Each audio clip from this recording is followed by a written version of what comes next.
Assalamualaikum warahmatullahi wabarakatuh. Tapi pun, perkenalkan saya Andini Dara Ananti dengan NPM terakhir 31, mahasiswa Pendidikan Bahasa dan Sastra Indonesia FKIP Universitas Lampung, kelas 5A. Rekan-rekan, pada kesempatan kali ini saya akan menyajikan video untuk memenuhi tugas mata kuliah pembelajaran Mikro BSI dengan materi keterampilan menjelaskan dalam pembelajaran. Selamat menyaksikan.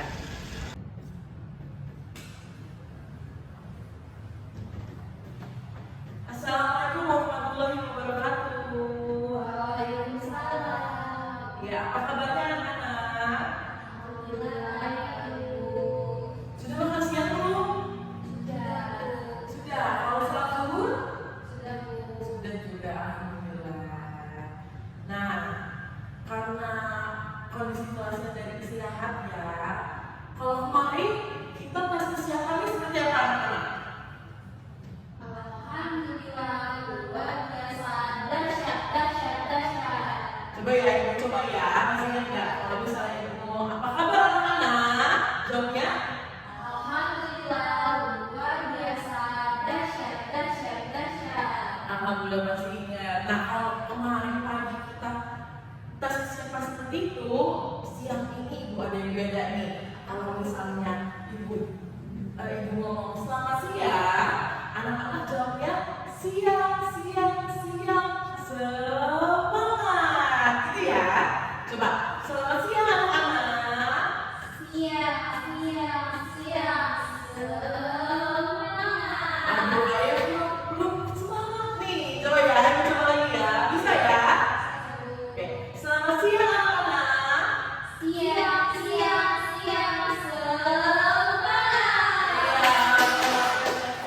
Kita semua.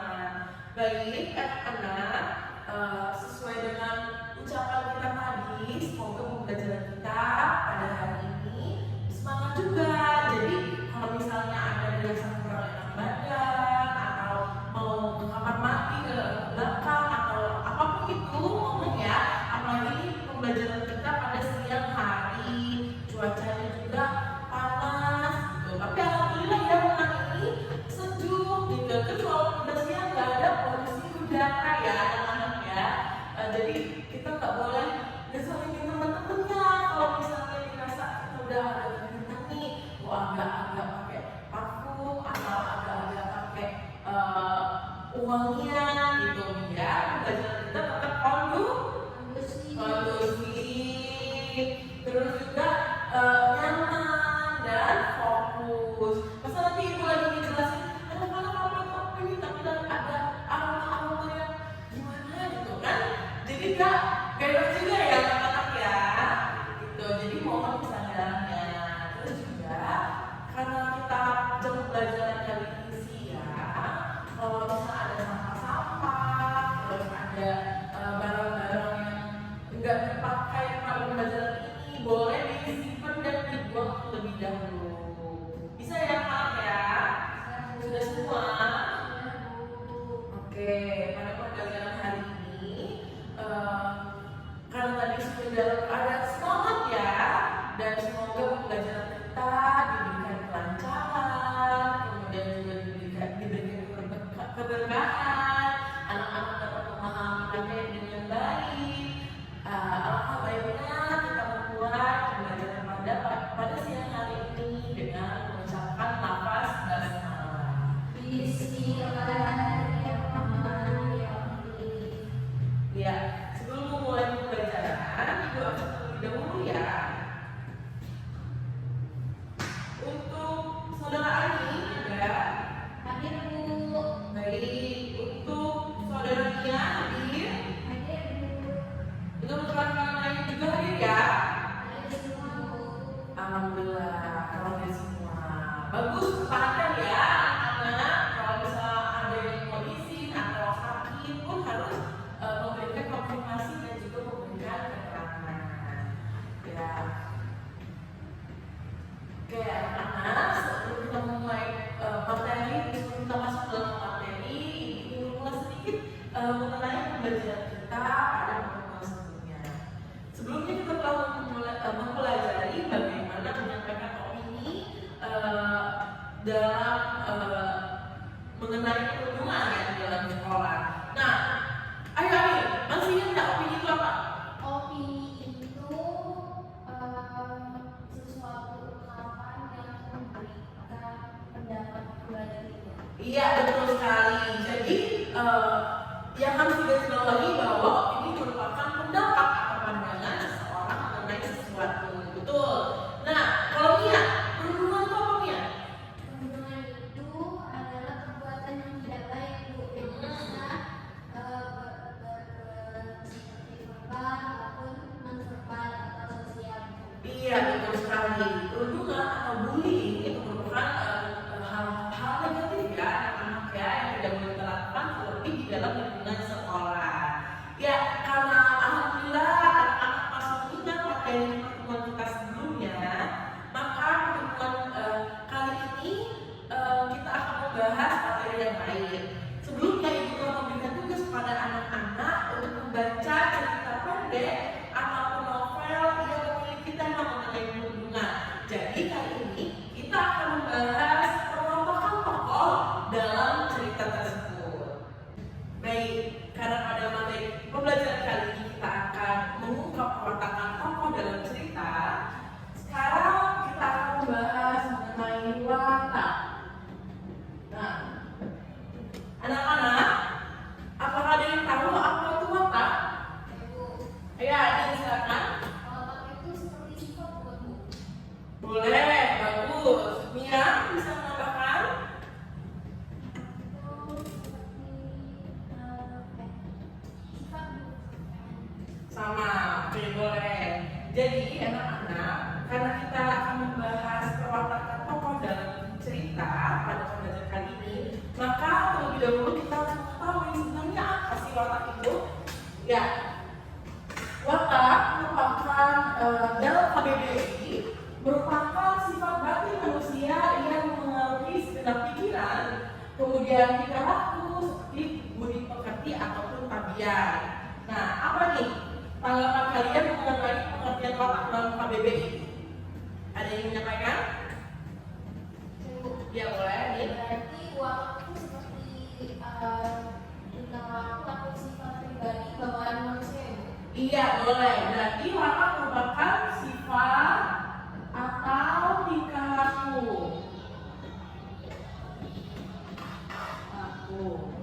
Oke.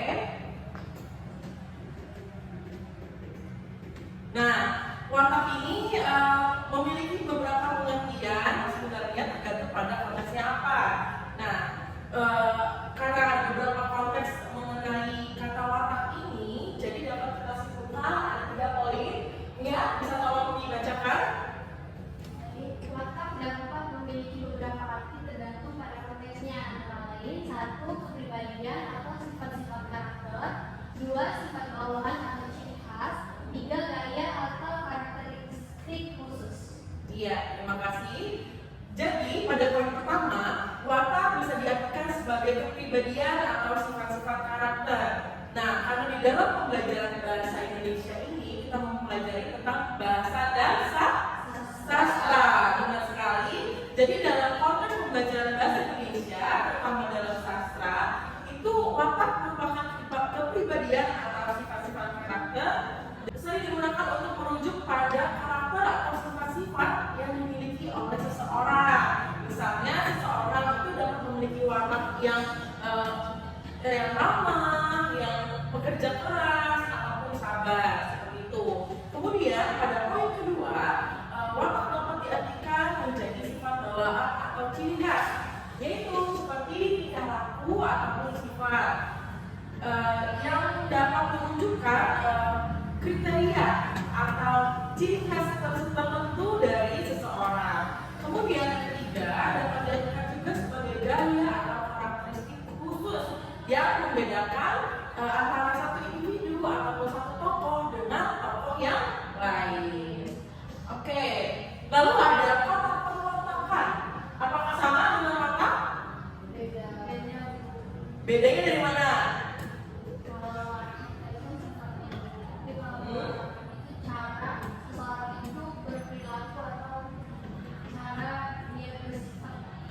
Iya, terima kasih atas pendapatnya. Sebenarnya anak-anak, watak dengan perwatakan ini hampir sama ya. Seperti nanti kita akan membahas seperti tokoh dan penokohan. Seperti itu. Jadi perwatakan ini juga menunjukkan tingkah laku atau perilaku seseorang, terutama dalam konteks sastra. Terutama dalam pembahasan kali ini kita akan membahas tokoh atau penokohan atau perwatakan seseorang dalam sebuah cerita. Seperti itu. Jadi perwatakan ini biasanya merujuk pada cara seseorang bertingkah laku atau berperilaku, terutama dalam konteks sastra, drama atau seni pertunjukan. Ini berkaitan erat dengan cara berkarakter dalam sebuah karya fiksi, berinteraksi, bereaksi terhadap peristiwa dan mengekspresikan diri. Nah, perwatakan ini mencakup aspek-aspek seperti gaya bicara, tindakan, emosi, dan interaksi dengan karakter lain. Seperti itu. Paham ya anak-anak? Sampai sini apa ada yang ditanyakan? Ya, boleh. Berarti untuk menunjukkan watak seorang tokoh itu bisa digambarkan dari perilakunya juga. Ya, boleh.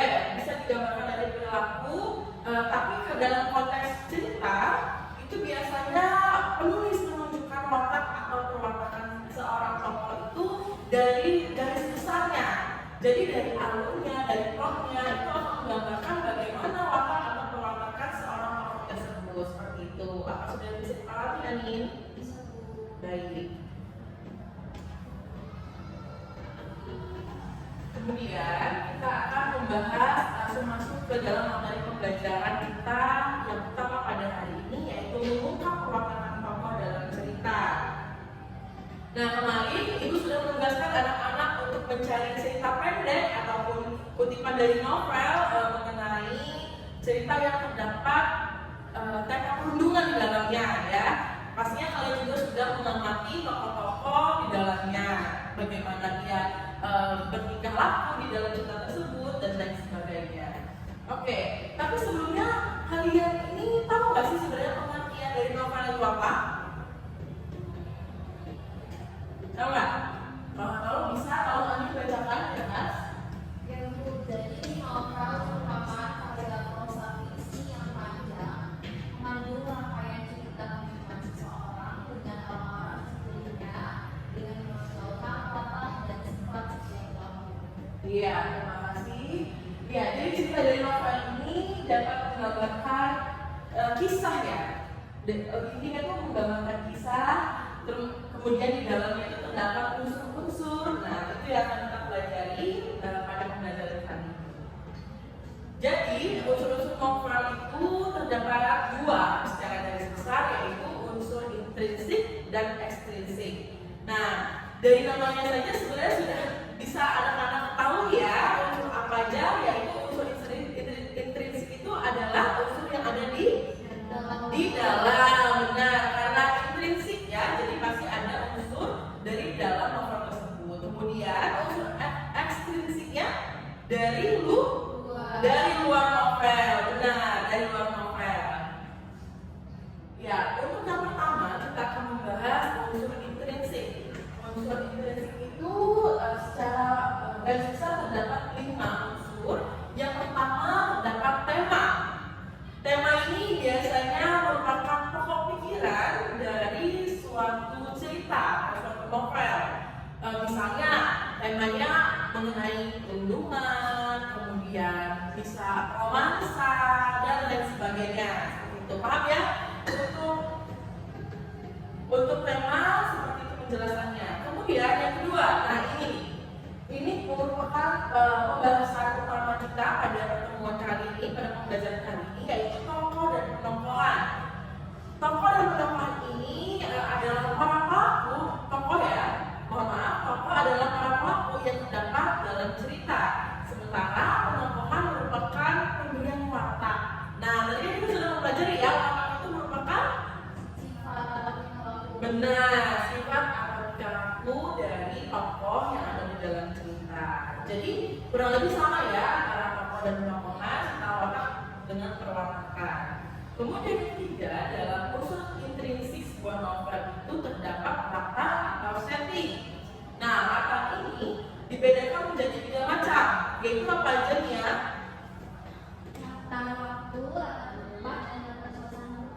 Betul. Bisa juga latar tempat, waktu, atau sosial atau suasana ya. Oke, yang keempat ada unsur intrinsik alur atau plot. Nah, alur atau plot ini merupakan rangkaian peristiwa yang disusun berdasarkan hubungan secara garis besar bagaimana cerita itu berjalan. Nah, alur itu dibagi menjadi 3 bagian, yaitu awal, tengah, dan akhir. Kemudian alur atau plot memiliki sejumlah kaidah, yaitu kemasukakalan, kejutan, suspense, dan keutuhan. Nah, ada yang tahu nggak kenapa alur atau plot dalam sebuah novel itu harus memiliki 4 prinsip tersebut atau 4 kaidah tersebut? Tahu nggak kenapa? Iya, boleh nih. Supaya cerita yang dibuat itu tersusun secara sistematis. Iya, boleh. Ada yang ingin tambahkan? Dan istilah itu tersusun jadi dua. Iya, betul. Terima kasih. Jadi benar ya anak-anak, adanya plot atau alur dalam unsur intrinsik sebuah novel itu membantu untuk menyusun agar bagian awal, terus ada bagian inti dan bagian penutup dari sebuah novel tersebut itu masuk akal. Jadi nggak mungkin kan di awalnya dia membahas tentang perundungan, terus tiba-tiba di tengahnya dia membahas tentang kebudayaan gitu kan. Sebenarnya bisa, tapi pasti seorang penulis novel itu akan memperkirakan kaidah-kaidah yang telah ditetapkan dalam unsur intrinsik tersebut. Dan yang terakhir terdapat sudut pandang. Nah, sudut pandang ini atau point of view itu merupakan siapa yang bercerita. Seringkali anak-anak melihat novel yang menggunakan sudut pandang aku atau dia. Kan itu berarti ada sudut orang pertama dan sudut pandang orang ketiga. Seperti itu. Kemudian selain unsur intrinsik, ada unsur ekstrinsik atau parateks. Nah, di antaranya ada nama penulis, kemudian judul dan subjudul, prakata atau pengantar, prolog, epilog, epigraf, kemudian ilustrasi, adanya komentar dan cover. Pasti anak-anak sudah pernah melihat cover buku gitu ya. Nah, unsur ekstrinsik ini kenapa penting? Karena hal ini merupakan langkah pertama seorang pembaca itu merasa tertarik dengan suatu novel atau suatu bacaan itu. Jadi unsur ekstrinsik ini tidak boleh terlepas dari sebuah novel ataupun sebuah bacaan. Seperti itu ya anak-anak ya. Nah, kembali lagi kepada perwatakan tokoh dalam cerita. Karakteristik atau perwatakan tokoh di dalam cerita itu dapat dicermati melalui keempat hal ini. Yang pertama, senandika. Bisa dibacakan Anin? Ya, Bu. Senandika atau pembicaraan tokoh dengan dirinya sendiri. Hal ini biasa terdapat pada cerita yang menggunakan sudut pandang orang pertama atau gaya agar. Iya, baik, terima kasih. Untuk yang kedua, boleh Nia tolong dibacakan. Dialog tokoh, pembicaraan antar tokoh yang di dalam cerita yang dapat menggambarkan pikiran dan perasaan setiap tokoh cerita. Ya, baik, terima kasih. Kemudian yang ketiga, ada tindakan atau perilaku tokoh, yaitu penggambaran keputusan-keputusan yang diambil tokoh ketika menghadapi suatu konflik di dalam cerita.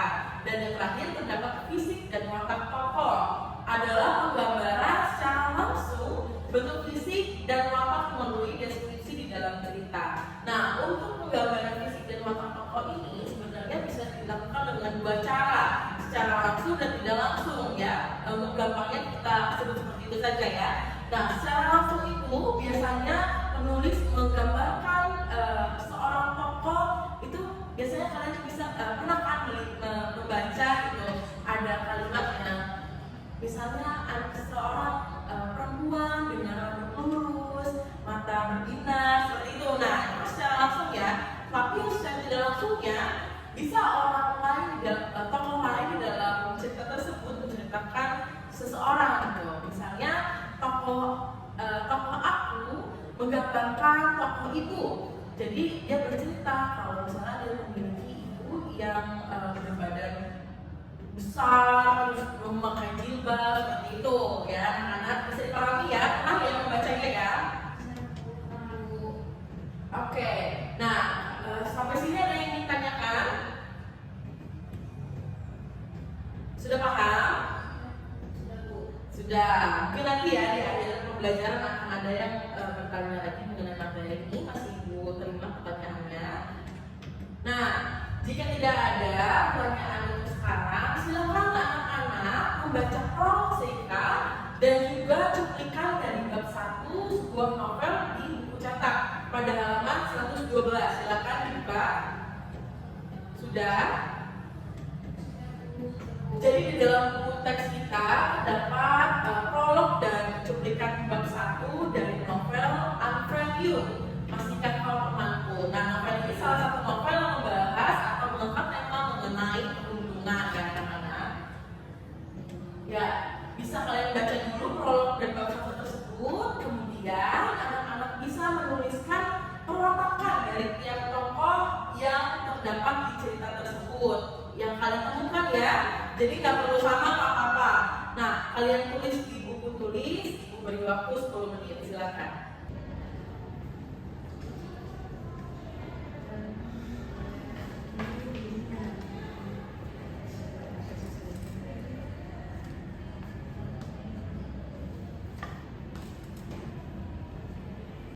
Ya, baik anak-anak, karena waktunya sudah habis, silakan kalian berikan tanggapan kalian mengenai analisis kalian tadi terhadap prolog ataupun bab 1 dari novel yang ada di buku cetak tadi.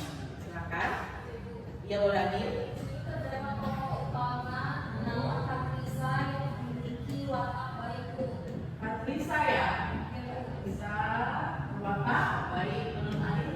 Katrisa yang baik. Oke. Untuk Mia, apa? Ya Bu, di sana juga terdapat pendamping Bu. Namanya Aura yang memiliki watak jahat. Oke. Baik, terima kasih ya atas tanggapannya anak-anak. Jadi tanggapan kalian ini benar bahwa wataknya itu boleh baik, jahat gitu ya. Tapi dalam menganalisis sebuah tokoh atau perwatakan dalam sebuah cerita, kita bisa mengambil watak yang lebih banyak lagi, lebih dalam lagi. Tapi kita harus membaca keseluruhan dari semua cerita di dalam novel tersebut. Jadi karena mungkin saja nanti yang awalnya dia baik, kemudian dia berubah jadi jahat, itu mungkin banget di dalam suatu cerita, apalagi cerita fiksi, ya seperti itu. Oke, jadi di dalam novel Unfriend You ini terdapat orang utama yaitu Katrisa. Nah, boleh baik, kemudian juga Katrisa ini memiliki watak perwatakan rendah hati ya, seperti yang telah kita baca ya.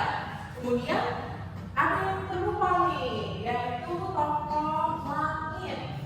Nah, tokoh Langit ini, dia ini di dalam cerita tersebut merupakan seorang laki-laki ya, anak-anak, laki-laki yang mempunyai ketertarikan dengan Katrisa. Jadi, dia ini di dalam cerita, di dalam prolog dan bab 1-nya itu terlihat wataknya itu bisa dikatakan baik. Kemudian selain itu juga dia tuh menolong Katrisa terus gitu tanpa pamrih. Ikhlas lah ya, bisa dibilang ikhlas. Makanya ikhlas. Kemudian Aura, ya. Kalau misalnya anak-anak menganggap tokoh Aura itu mempunyai perwatakan yang jahat, itu wajar. Karena emang terlihat aku ya di dalam prolog dan bab 1 pada perjalanan novel Unfriend You yang telah kita baca ini. Jadi setelah menganalisis perwatakan tokoh dalam cerita ini, berarti anak-anak sudah paham ya bahwa perwatakan ini diperlukan dalam sebuah cerita atau sebuah novel untuk menggambarkan tokoh-tokoh di dalam cerita. Nah, semua peristiwa di dalam cerita ini terjadi karena aksi atau peran dari tokoh-tokoh tersebut. Karena jadi dari situlah perwatakan itu dibutuhkan untuk menggerakkan alur atau plot cerita. Jadi semua semuanya itu berkaitan ya anak-anak ya. Jadi dengan adanya tokoh dan penokohan yang baik, akan ada alur atau plot yang baik pula, seperti itu.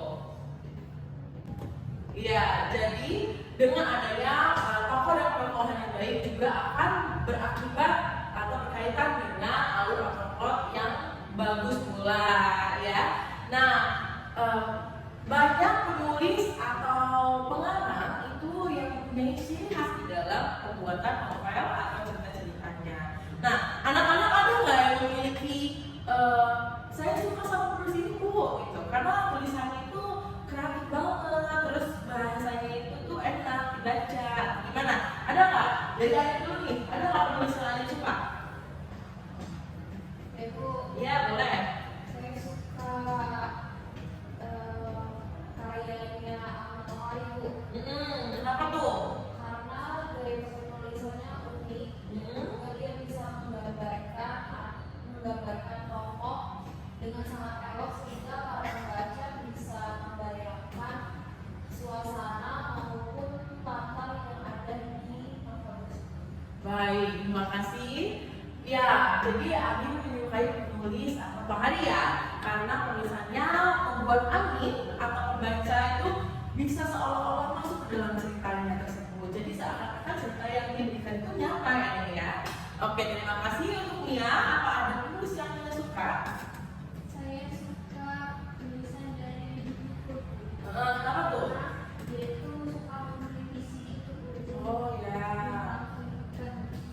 Oh ya, benar. Iya, apalagi tulisan-tulisan di buku itu tuh memilih diksi yang ini ya, parfum banget ya. Itu kayak apa?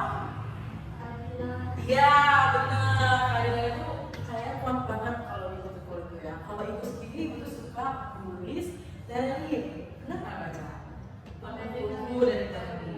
Iya, betul. Jadi apalagi dari lihat hujan ya, anak-anak ya pernah baca nggak? Oh enggak, nanti kalian harus baca buku itu, ibu udah rekomen banget, apalagi di umur-umur kalian ya, mau ngomong kita kan nggak mungkin ya. Jadi di umur kalian, novel itu bagus banget ya, kalian tuh bisa tahu batasan-batasan dalam kehidupan itu seperti apa. Kemudian bagaimana mengatasi rasa sedih kalian itu bagaimana gitu. Bagus deh, kalian harus coba ya bacanya ya. Baik anak-anak, tadi kita sudah membahas mengenai apa saja? Pengertian watak, kemudian peletakan ya, atau tokoh atau penokohan, kemudian juga kita telah mengenal novel, terus juga unsur-unsur di dalamnya, kemudian juga kita menganalisis peletakan dari sebuah cerita. Nah, dapat kita simpulkan ya bahwa watak ini merupakan sifat seseorang yang mempengaruhi segenap pikiran dan tingkah lakunya. Contohnya seperti tabiat, kemudian perilaku, gitu ya. Sama halnya dengan watak dalam cerita anak-anak yang menggambarkan bagaimana sikap tokoh itu dalam cerita tersebut. Ya anak-anak, dari semua yang telah kita lalui dalam pembelajaran ini, kita sudah menyampaikan kesimpulan tentang pembelajaran. Apakah masih ada yang ingin ditanyakan? Cukup, berarti paham semua ya. Ya kalau misalnya masih ada yang tidak paham, boleh nanti langsung bisa hubungi ibu ataupun belajar dengan teman kelasnya. Itu ya. Nah, agar ibu makin yakin nih kalau anak-anak sudah paham dari materi pembelajaran hari ini, ibu ingin tanya apa saja unsur-unsur yang ada di dalam novel? Ya. Terdapat unsur intrinsik dan unsur eksplisit. Iya betul. Ada yang bisa lebih lagi menjelaskan apa saja yang ada di dalam unsur intrinsik? Iya boleh. Unsur intrinsik itu unsur yang berada di dalam suatu novel atau cerita. Unsur ekstrinsik itu unsur yang berada di luar cerita. Iya. Intrinsik itu meliputi tema, tokoh, watak, alur, setting, dan sebagainya. Sedangkan ekstrinsik itu seperti penulis, biodata penulis, dan sampul depan, belakang, dan sebagainya. Iya, terima kasih. Tepuk tangan dulu ya, apresiasi untuk saudara Rani. Ya terima kasih ya anak-anak atas jawaban